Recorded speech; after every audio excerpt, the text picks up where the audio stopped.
Salut à tous et bienvenue pour ce deuxième épisode de History Studio, ou HS, c'est plus court. Et aujourd'hui on va parler de l'espace. Alors je t'arrête tout de suite.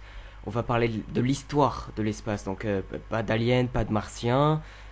Calme-toi, c'est bon, ça va, c'est une vidéo sur YouTube. La conquête spatiale débute en 1942 avec des missiles. En effet, les ingénieurs nazis et tout particulièrement Wernher von Braun mettent au point un missile d'une portée de 350 km, capable de bombarder Londres. J'ai bien entendu parler des V2. Ces fusées débutent la conquête spatiale car grâce à leur poussée au propergol liquide, ces fusées s'envolent jusqu'à l'espace avant de retomber en piqué sur leur cible. Ce sont donc les premiers objets à atteindre l'espace. On notera quand même que les premiers objets à atteindre l'espace sont des armes de destruction massive. Lorsque la Seconde Guerre mondiale se termine et que l'Allemagne nazie est vaincue, les découvertes technologiques de celle-ci sont intéressantes aussi bien pour le bloc de l'Ouest que pour le bloc de l'Est, car la guerre froide occasionne une guerre à la technologie. Le 2 mai 1945, Wernher von Braun, dont la maison est encerclée par l'armée américaine, se rend et est capturé dans le cadre de l'opération Paperclip, qui consistait à retrouver tous les ingénieurs des armes secrètes nazies.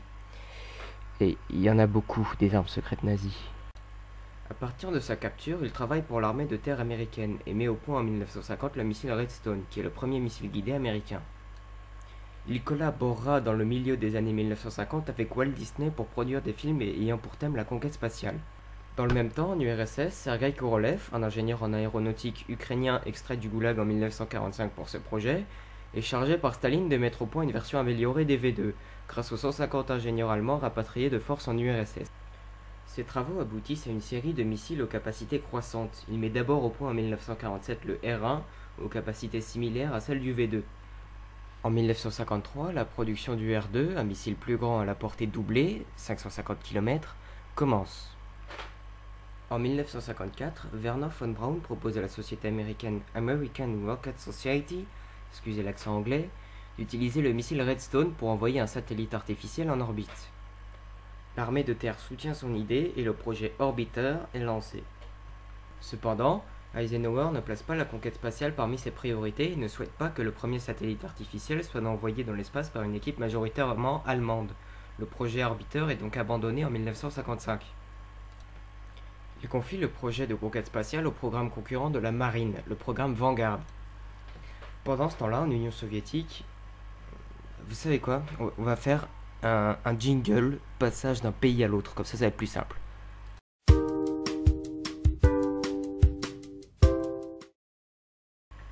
Donc, disais-je, à partir de 1948, l'Union soviétique officialise le programme R3, qui devait aboutir à une fusée qui permettrait d'envoyer une bombe nucléaire à 3000 km de distance. Cependant, l'écart technologique est trop important avec la fusée R2, et le programme R3 n'aboutira pas dans les délais. L'équipe de Korolev lance alors un programme appelé R5 de missiles à portée intermédiaire. Cependant, les missiles à portée intermédiaire ennuient Sergueï Korolev. Il lance donc en 1953 le programme R7 et laisse tomber les missiles à portée intermédiaire qu'il va refiler à un collègue.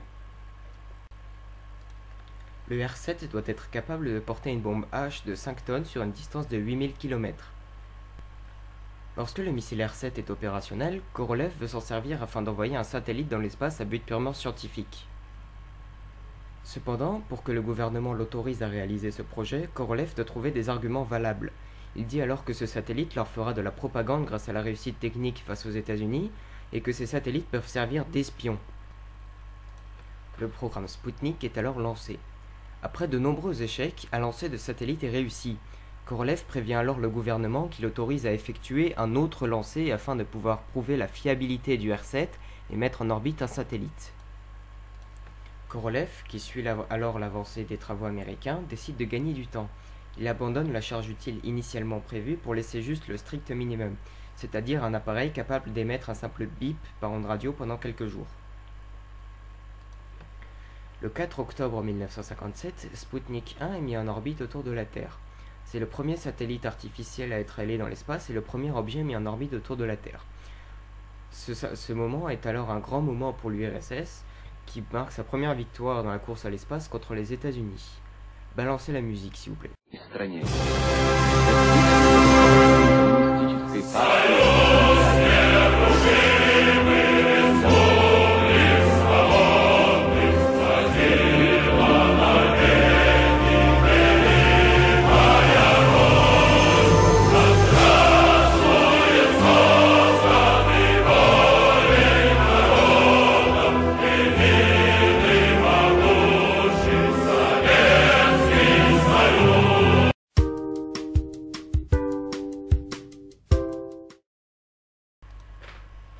L'affaire a alors un retentissement inattendu à travers le monde. En effet, c'est un véritable coup dur pour les États-Unis qui étaient trop confiants en leur supériorité technologique.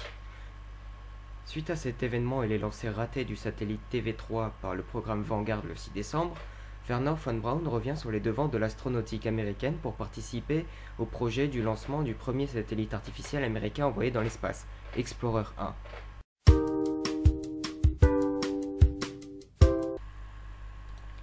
Suite à la mise en orbite de Sputnik 1, le 3 novembre 1957, Sputnik 2 est lancé à l'occasion du quarantenaire de la Révolution rouge. Ce satellite emmène à son bord une chienne nommée Laika. L'animal survit pendant 6 heures mais meurt car le système de régulation de température tombe en panne. C'est le premier être vivant envoyé dans l'espace. Les États-Unis et l'Union soviétique se lancent alors dans une course à l'espace qui leur sert également de propagande.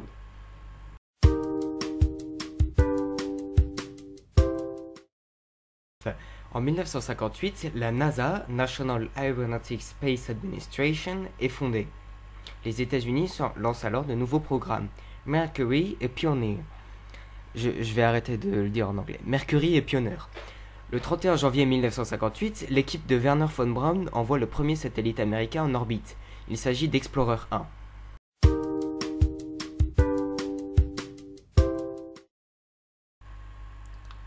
En 1959, le général de Gaulle, voyant le début de la course à l'espace entre l'URSS et les États-Unis, crée le CRS, Comité de recherche spatiale, qui a pour rôle d'étudier le rôle que la France peut avoir dans ce nouveau domaine.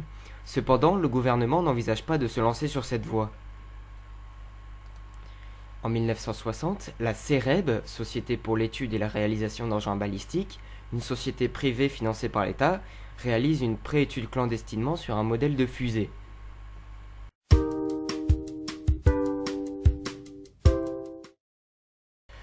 Dans le même temps, les soviétiques lancent un programme d'exploration lunaire suite au succès de Sputnik, le programme Luna.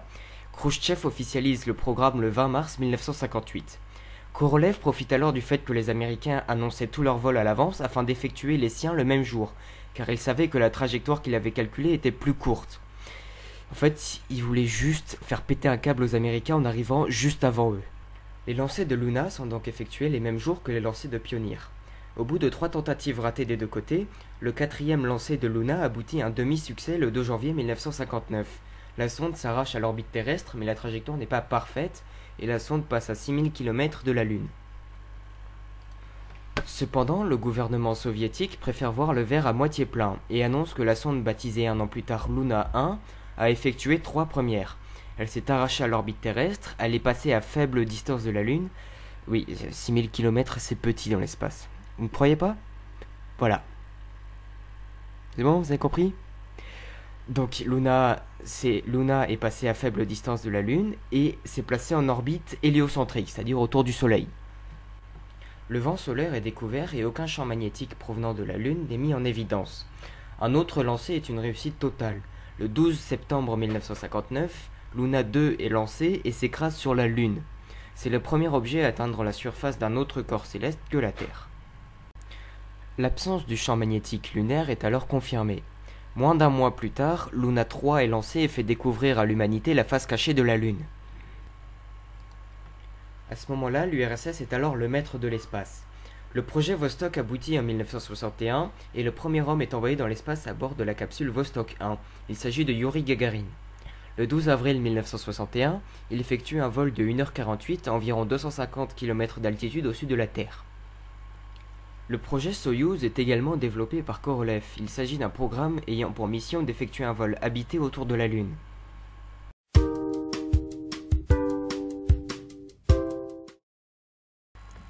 Kennedy officialise le projet Apollo le 25 mai 1961. Il s'agit d'un projet visant à faire se poser un homme sur la Lune, avant la fin de la décennie. Wernher von Braun prend alors la tête de la conception du lanceur Saturn V. La même année, dans le cadre du projet Mercury, les Américains envoient un chimpanzé nommé Ham dans l'espace en janvier. En mai, ils envoient le premier homme américain dans l'espace, Alan Shepard. Commandant Shepard, vous me recevez? Vous allez ignorer cette blague douteuse et écouter la suite de la phrase qui dit qu'il a effectué un vol de 15 minutes autour de la Terre.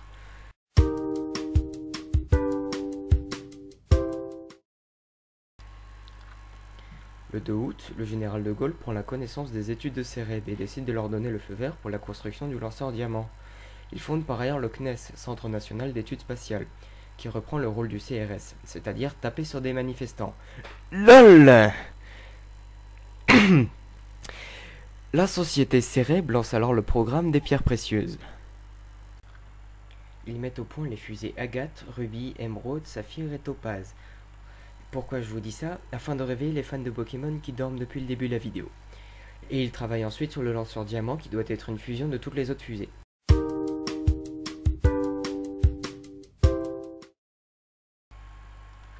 Korolev travaille alors sur son projet Soyouz, malgré son manque de budget et le rejet de Khrouchtchev. Cet engin doit pouvoir changer d'orbite, abriter plusieurs cosmonautes, voler sur une longue période, s'attacher à d'autres vaisseaux et permettre des sorties du véhicule. Il mit au point alors le vaisseau 7K. Pour contrer le projet de son rival, il décide d'organiser une mission circumlunaire avec ce vaisseau 7K embarquant 2 personnes. 2 autres vaisseaux devraient alors s'attacher à celui-ci.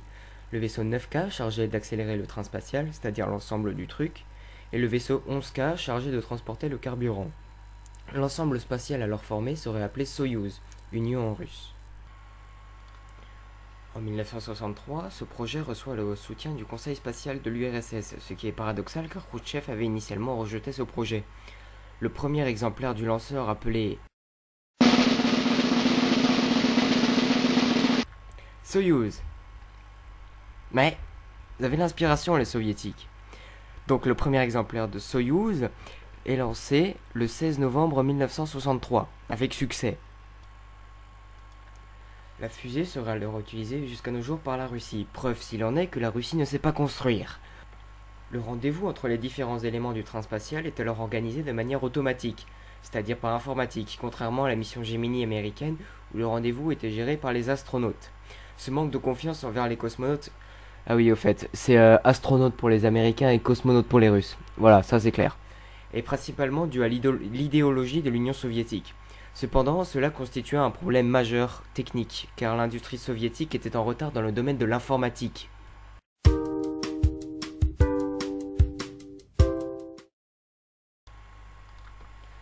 Entre-temps, les États-Unis accomplissent d'autres exploits. En décembre 1962, le programme Mariner, avec Mariner 5, permet une approche de Vénus. La NASA effectue alors un traité de coopération avec le CNES français. Une douzaine d'ingénieurs français sont alors formés par la NASA, mais les États-Unis refusent tout échange technologique.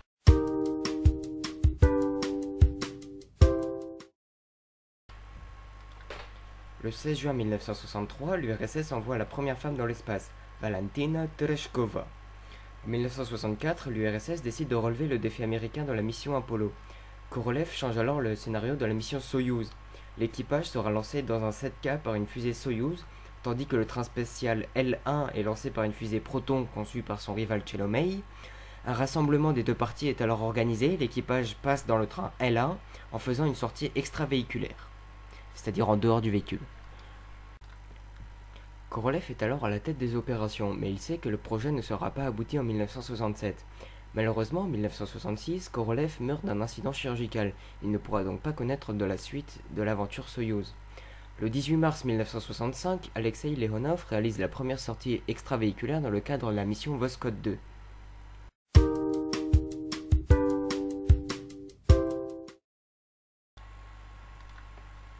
En France, sur le site d'Amaguir en Algérie, une fusée Diamant met en orbite le premier satellite artificiel français, Astérix.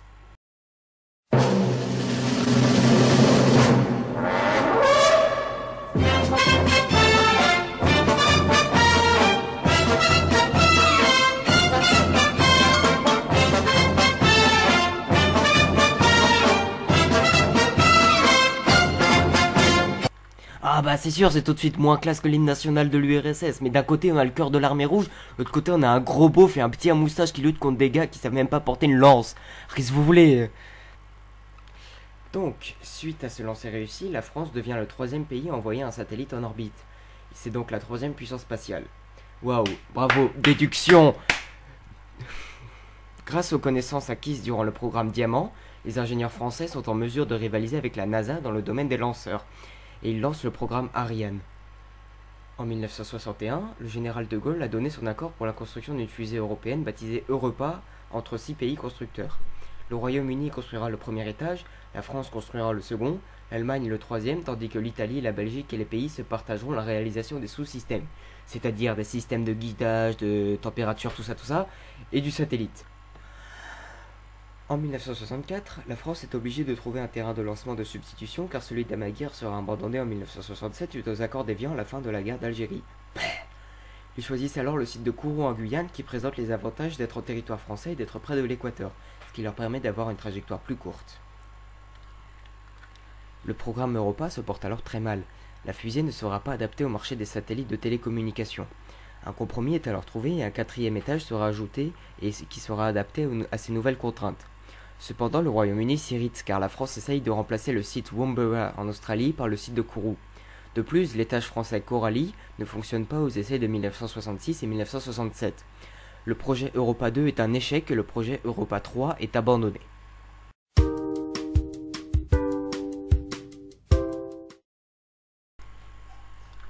En 1966, Luna 9 parvient à se poser en douceur sur la Lune. Cependant, il s'agit d'un vol inhabité, les Russes n'ont donc pas encore vaincu Apollo.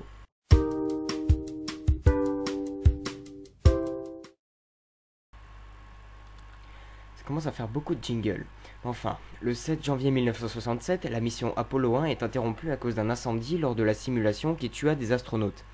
Il faudra attendre le 11 octobre 1968 pour le premier vol habité d'Apollo, Apollo 7 qui placera un équipage en orbite terrestre.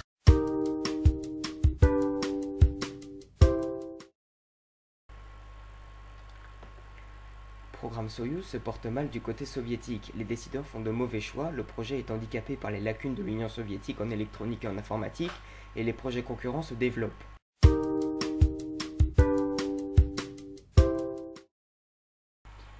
2 mois et demi après Apollo 7, les Américains prennent de l'avance sur les Soviétiques avec Apollo 8 qui place le premier équipage en orbite lunaire. Le 16 juillet 1969, Apollo 11 décolle du Cap Canaveral, et le 20 juillet, Neil Armstrong devient le premier homme à marcher sur la Lune.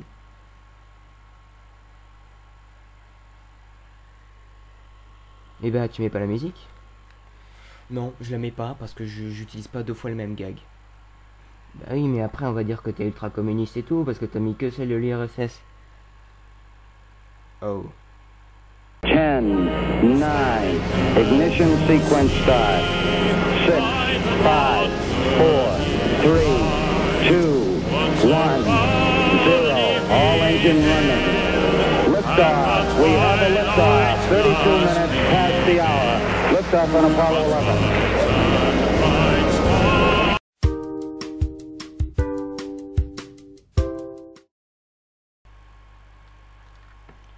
L'avantage que prennent les États-Unis est alors définitif. Le programme Soyouz est abandonné par les Russes. Le contexte de détente survenant alors dans la guerre froide ne justifie plus ces missions au prix hallucinant. Et après Apollo 17 dans les années 1970, les États-Unis abandonnent les 4 dernières missions et arrêtent le programme Apollo en 1972, après la dernière mission coopérative avec Soyouz. Les Russes ne poseront jamais le pied sur la Lune. À partir de ce moment-là, les deux pays vont se concentrer sur des idées différentes et ne se feront plus la guerre. Les États-Unis se concentrent à partir de 1976 sur les navettes spatiales, c'est-à-dire des vaisseaux capables de revenir et de se poser sur Terre pour être réutilisés, tandis que l'URSS mise sur les stations spatiales, c'est-à-dire des bases habitables en permanence dans l'espace. En 1970, le satellite japonais Ozumi est lancé, suivi de près par Dongfangkong 1, le satellite chinois. Ces deux nations deviennent respectivement les 4e et 5e à envoyer un satellite artificiel dans l'espace, à la surprise générale concernant la Chine, car ce n'est pas encore une grande puissance.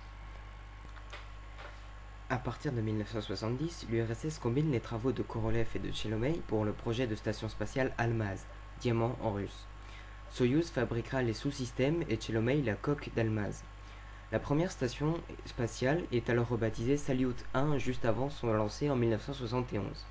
Cette station est une réussite, cependant, à cause d'une défaillance électrique, aucun astronaute ne rentrera dedans.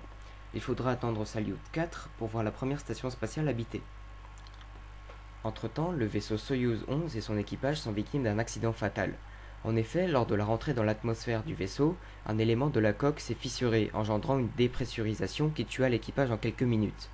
Cet accident qui endeuilla l'URSS entier fit prendre conscience des risques de la conquête spatiale et engendra des nouvelles normes de sécurité adaptées à tous les engins spatiaux.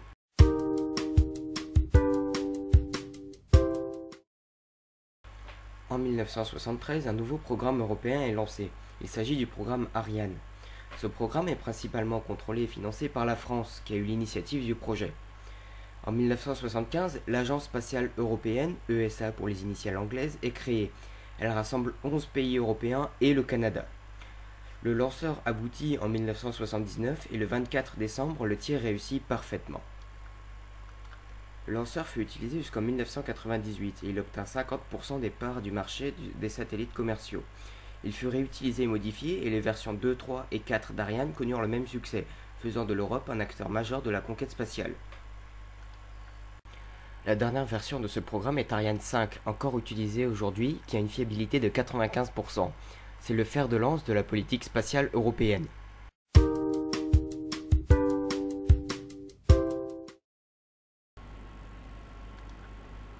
À partir des années 70, les missions se font de plus en plus rares à cause du contexte de crise économique. Cependant, les États-Unis accomplissent encore quelques prouesses. En 1971, la sonde Mariner 9 américaine effectue la première mise en orbite autour de Mars. En 1973, la station spatiale Skylab est mise en orbite 2 ans après Salyut 1. Et enfin, en 1976, la sonde américaine Viking 1 atterrit sur Mars. En 1981, le programme des navettes spatiales aboutit et la Columbia effectue son premier vol. Les États-Unis construiront alors 6 navettes, dont 3 seront détruites lors de missions et 3 seront utilisées jusqu'en 2011.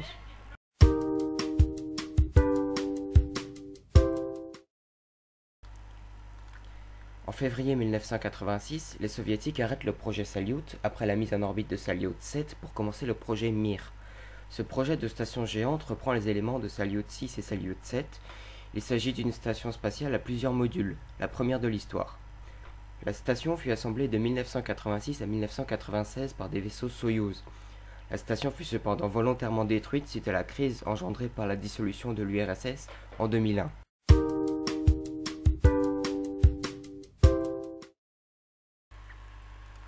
En 1990, le télescope spatial Hubble est mis en orbite. Il fut construit par la NASA en collaboration avec l'ESA. Ce télescope spatial prendra et prend encore de magnifiques photos de l'espace et a permis de découvrir de nombreuses choses sur les galaxies. En 1997, le premier robot est envoyé sur Mars, Sojourner. Ce robot analysera la composition du sol martien et prendra quelques échantillons de ce sol martien. En 1998, l'assemblage de la Station spatiale internationale, ISS, commence. Cette station est majoritairement construite et financée par la NASA et l'Agence russe de l'espace. L'ESA, le Canada et le Japon y participent également. La construction de cette station devrait être achevée d'ici 2017. En 2003, la Chine réalise son premier vol habité à bord de la capsule Shenzhou 5. Autant dire qu'ils avaient du retard. En 2004, le premier vol par une société privée est effectué par Spaceship One. En 2011, les États-Unis détruisent leur navette spatiale à cause de la crise économique et du trop grand coût de l'entretien, ce qui ralentit le programme de l'ISS. Et enfin, récemment, vous en avez entendu probablement parler, l'année dernière, la sonde Rosetta envoyée par l'ESA pose l'atterrisseur Philae sur une comète et réalise un échantillonnage qui ont pu permettre de découvrir des éléments nécessaires à la vie sur cette comète. Voilà, cette vidéo est à présent terminée. N'hésitez pas à vous abonner à la chaîne pour ne pas rater les prochains épisodes. Laissez un pouce bleu si vous avez aimé. N'hésitez pas à suivre sur Facebook, sur Google+, si vous n'avez pas de vie. Et surtout, laissez vos propres questions en commentaire. D'ici le prochain épisode, je vous dis salut!